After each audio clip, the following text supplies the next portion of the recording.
বাংলায় বিনিয়োগে আগ্রহী জাপানি সংস্থা মিৎসুবিশি। সেমিকন্ডাক্টর প্ল্যান করতে আগ্রহী। বৈঠক রাজ্যের শিল্পমন্ত্রী তাপস রায়ের সঙ্গে। বিনিয়োগের কথা এগোতে চলতি মাসে ফের বৈঠক মিৎসুবিশির সঙ্গে। বিনিয়োগ আসছে ইস্পাত, হুঁশিয়ারি শিল্পেও। রাজ্যে নতুন সরকার ক্ষমতায় এসেছে মাত্র 60 দিন। বাংলায় বিনিয়োগ করতে চেয়ে আগ্রহ দেখাচ্ছেন শিল্পপতিরা। সেমিকন্ডাক্টর প্ল্যান্ট তৈরির জন্য ইতিমধ্যেই রাজ্যকে প্রস্তাব দিয়েছে মিৎসুবিশি সংস্থা। বুধবার জাপানি সংস্থার আধিকারিকদের সঙ্গে বৈঠক করেন রাজ্যের শিল্পমন্ত্রী তাপস রায়। ছিলেন অর্থমন্ত্রী স্বপন দাশগুপ্ত, মুখ্যমন্ত্রী মুখ্য পরামর্শদাতা সুব্রত গুপ্ত, অর্থ সচিবরা। কোথায় মিৎসুবিশির সেমিকন্ডাক্টর প্ল্যান্ট হবে সে ব্যাপারে এখনো বিশেষ কিছু জানা যায়নি। প্রাথমিক কথাবার্তা এগিয়েছে দুই পক্ষের। এই অবস্থায় লগ্নির জন্য উপযুক্ত জায়গা সহ আনুষঙ্গিক বিষয় নিয়ে আলোচনার জন্য চলতি মাসেই ফের রাজ্যে আসছেন মিৎসুবিশি কর্তারা। আজকে মিৎসুবিশির সঙ্গে একটা মিটিং ছিল, তারা খুবই আগ্রহী এবং এ মাসের মধ্যে আবার তারা আসছেন। প্রয়োজনে আমরা তাদের যা যা তাদের প্রয়োজন সেটা তারা বলবে এবং আমরা সেগুলো তাদেরকে দেখাবো। এবং মিৎসুবিশি খুবই আগ্রহী যে আজকে যে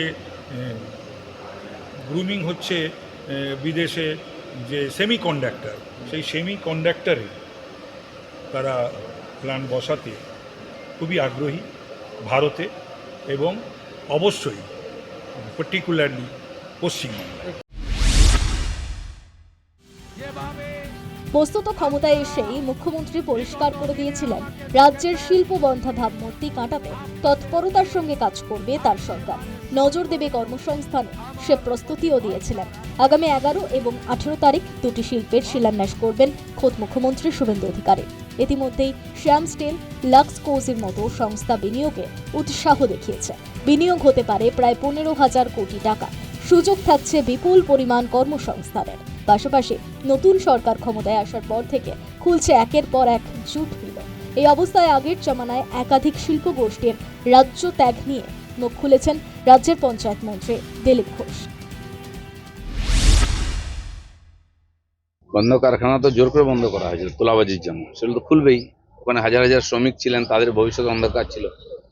এবং যতগুলো শিল্প তালুক আমাদের এখানে আছে, সব জায়গায় যাদের কারখানা ছিল তারা নতুন কারখানা করতে গিয়েছেন। ওইখান থেকে 50 বছরের কারখানা তারা চাইতেন ব্যবসা বাড়াতে, কিন্তু করতে দেওয়া হয়নি। তারা অন্য রাজ্যে গিয়ে ইনভেস্ট করেছেন, তারা ফিরে আসছেন। আমরাই যাদেরকে বলেছিলাম যে উড়িষ্যায় গিয়ে ব্যবসায় করুন, তারা উড়িষ্যার ফ্যাক্টরি বা জমি ছেড়ে দিয়ে বিক্রি করে দিয়ে আবার বাংলায় আসছেন। এ ধরনের ব্যাপক ঘটনা এবং সাধারণ মানুষ, ব্যবসায়ী এবং শিল্পপতি সবার মধ্যে উৎসাহ। আমাদের সরকার এখনো পুরোপুরি তৈরি হতে পারেনি, কিন্তু মানুষ এত উদ্গ্রীব হয়ে আছে এখানে কাজ করার জন্য। আমার মনে হয় খুব তাড়াতাড়ি দেখতে পাবেন সব জায়গায় পরিবর্তন এসছে। বাণিজ্যে বর্ষতে লক্ষ্মী, প্রাচীন বাংলা প্রবাদ। একের পর এক শিল্পগোষ্ঠীর বিনিয়োগে উৎসাহ পুরনো বাংলা প্রবাদকে ফের সত্যি করতে চলেছে বলে মনে করা হচ্ছে। একের পর এক গোষ্ঠীর বিনিয়োগে উৎসাহ বাংলায় লক্ষ্মীকে চঞ্চলা থেকে স্থায়ী করতে চলেছে বলে মত শিল্পমহলের।